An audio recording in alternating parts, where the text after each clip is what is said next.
성령님, 좋은 아침입니다. 이 시간 성령님을 초청합니다. 오늘도 내 안에 오셔서 하나님을 기쁘시게 해드릴 것을 소원하게 해주세요.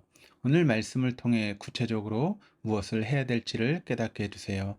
깨달은 것을 삶 속에서 실천할 수 있도록 도와주세요. 아멘. 오늘 우리가 함께 나누실 하나님 말씀은 마태복음 13장 24절에서 43절까지의 말씀입니다. 오늘 본문에 나오고 있는 집주인의 종들이 호들갑을 떨고 있습니다. 조금은 흥분한 그런 모습입니다. 왜냐하면 분명히 좋은 씨만을 뿌린 밭인데 결실할 때가 되자 가라지가 꽤 보이는 것입니다. 뽑아내지 않겠느냐고 당장 뽑아버리자고 거친 소리를 내고 있습니다. 그런데 주인의 반응이 좀 이상합니다. 29절 말씀을 보시면 가만두라라고 말씀하고 있습니다. 마치 주인은 이 상황이 당연하다는 듯이 평온한 얼굴입니다. 이미 그럴 줄 알았다라고 하는 듯이 태어난 몸짓입니다. 원수들이 그렇게 하였구나. 가만두라. 참 이상하지 않습니까? 뽑아내야 될 것은 뽑아버려야 하는데 말입니다.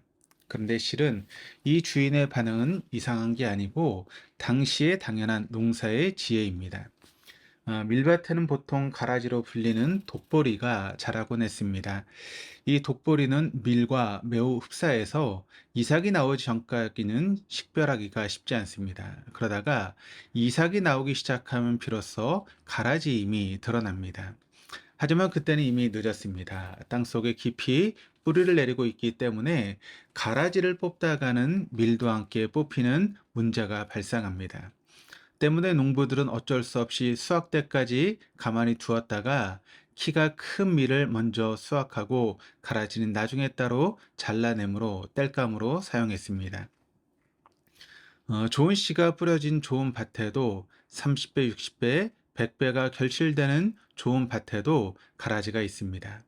그렇다고 가라지를 마구 뽑아낼 수도 없는 노릇입니다. 좋은 밭일지라도 가라지도 함께 사는 것입니다. 다른 수가 없습니다. 그것은 당연합니다. 결코 이상한 것이 아닙니다.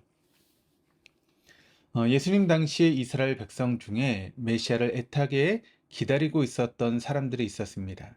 메시아가 와서 이스라엘을 통치하게 되면 이스라엘은 모든 수치와 배고픔과 압제에서 벗어나게 될 것이다 라고 하는 것을 굳게 믿었습니다. 샬롬과 영화의 시대가 펼쳐지게 될 것이다 라고 하는 그런 기대가 있었습니다. 그만큼 그들의 삶이 고달픈 현실이었고 또 그것을 극복할 소망은 보이지 않았던 그런 민중들은 더욱더 그 메시아의 오심, 이상적인 나라, 그 천국을 사모하며 간절하게 기다리고 있었던 것입니다. 이런 배경 속에서 예수님께서 이스라엘 백성들에게 천국이 가까이 왔다라고 선포했습니다. 회개하라, 천국이 가까이 왔느니라. 그 천국의 가시적인 능력 또한 눈앞에 실현되었습니다. 병자들이 낫고 귀신이 떠나가고 소경이 눈을 뜬 일들이 일어난 것입니다. 그렇게 이미 시작된 천국을 경험하고 있는 것이죠. 그러나 그 천국에 대한 기대는 어느새 실망감으로 바뀌었습니다.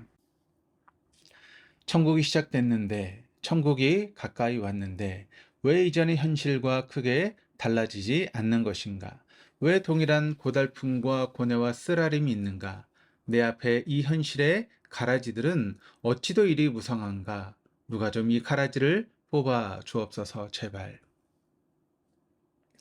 이 아우성이 여러분 우리에게도 있습니다. 우리에게 본문은 이렇게 말씀합니다. 이미 이 땅에 시작되었고 가까이만 천국은 미안하지만 꽃밭의 모습은 아니다. 가라지도 있는 밭이 맞다. 천국은 좋은 씨가 뿌려진 밭이지만 30배, 60배, 100배로 결실을 맺는 좋은 밭이기도 하지만 그럼에도 가라지가 있다. 그것이 당연하다. 이상한 게 아니다. 귀 안에도 가라지가 있고 우리의 신앙의 산 가운데도 가라지가 있다. 뽑아낸다고 되는 게 아니다. 뽑아내 버려. 내가 원하고 바라는 나 살기 좋은 세상, 나만의 유토피아를 쌓아가는 것이 천국의 본질이 아니다. 결코 샬롬만 있지 않다. 한숨과 신음이 분명히 있다. 너희가 그 복판에서 살고 있는 거다. 가라지와 함께 말이다. 그것이 당연하다. 이상한 게 아니다. 가라지와 더불어 살아내야 할 만큼의 고단하고 치열한 삶의 자리가 너희의 자리이며 그것이 이 땅의 당연한 모습이며 그것이 바로 너희의 삶이다. 그러면 우리는 이 삶을 어떻게 견디며 버텨낼 수 있습니까? 추수 때를 기다리는 것입니다. 오늘 30절 말씀이 이렇게 증가합니다. 둘 다 추수 때까지 함께 자라게 두라. 추수 때에 내가 추수꾼들에게 말하기를 가라지는 먼저 거두어 불사르게 단으로 묶고 곡식은 모아 내 곡간에 넣으리라 하리라. 온전히 임할 천국을 그 추수 때를 사모하고 기다리며 견디는 것입니다. 그것이 바로 신앙입니다. 예수 그리스도의 오심으로 이미 시작된 천국이지만 여전히 흙된 실존들이 이 땅을 걸어내고 있습니다. 기어내고 있는 것이 더 적절한 표현일 것 같습니다. 여기에 왜 탄식이 없겠습니까? 우리의 삶에 가라지가 왜 없겠으며 가라지로 인한 실망과 한숨과 눈물이 어찌 나만의 문제이겠습니까? 내 내면에도 가라지가 덕지덕지하고 저 작은 들풀을 보고서도 가라지인 줄 알고 놀라는 불안과 아픔이 우리에게 있습니다. 그러나 그 가라지와 더불어 살아내는 것이 인생입니다. 그리고 추수때를 바라고 견디며 살아내는 것이 신앙입니다. 다시 오실 주 예수 그리스도를 손꼽아 기다리는 것입니다. 저 하늘 천국, 온전히 임할 천국, 저 하늘 본향, 그 아버지 집만을 사모하는 것이 그리스도인의 유일한 소망이며 위로이며 용기며 힘이어야 맞습니다. 그렇게 추수 때를 사모하고 기다리며 살아내는 우리에게 일용할 은혜가 덤으로 주어집니다. 본문에서 주인의 염려는 무엇입니까? 가라지를 뽑다가 곡식까지 뽑을까 염려하는 것입니다. 그 주인이 가라지와 더불어 살아내야 하는 곡식의 애환을 왜 모르시겠습니까? 왜 안타깝게 여기지 않으시겠습니까? 그럼에도 허락하신 이유는 곡식에 대한 염려입니다. 주인은 오로지 곡식 생각뿐입니다. 행여나 곡식이 다칠까, 상할까, 마를까, 병들까, 그렇게 노심초사 곡식만 들여다보고 돌보는 손길을 멈추지 않습니다. 농부의 마음이 그렇듯 말입니다. 곡식이 곡식될 수 있는 것은 이 농부의 손길 때문입니다.